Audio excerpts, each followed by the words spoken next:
ഇസ്രായേലിലെ ലെബനൻ അതിർത്തിയിലേക്കും സംഘർഷം വ്യാപിക്കുന്നു എന്നതാണ് പശ്ചിമേഷ്യയിൽ നിന്നുള്ള ഏറ്റവും പുതിയ റിപ്പോർട്ടുകൾ.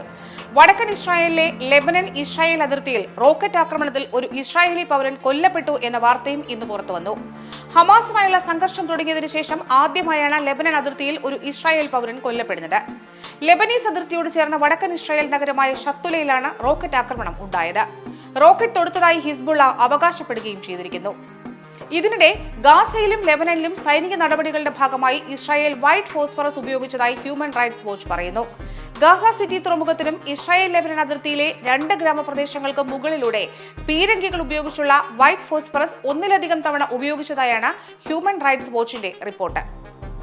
വടക്കൻ ഗാസയിൽ നിന്നും ആളുകൾക്ക് തെക്കൻ ഗാസയിലേക്ക് പോകുന്നതിനായി 3 മണിക്കൂർ സുരക്ഷിത പാതയൊരുക്കി നൽകും എന്ന് ഇസ്രായേൽ അറിയിച്ചിരിക്കുന്നു.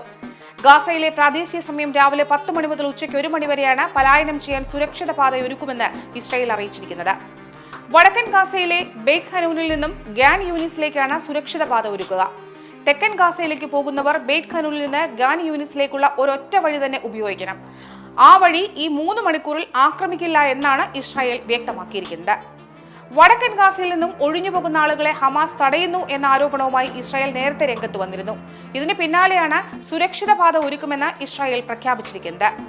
കരയുദ്ധത്തിനുള്ള കോപ്പുകൂട്ടലുമായി ഇസ്രായേൽ മുന്നോട്ടു പോകുന്നു എന്നതാണ് ഇന്നത്തെ ഏറ്റവും പുതിയ റിപ്പോർട്ടുകൾ സൂചിപ്പിക്കുന്നത്.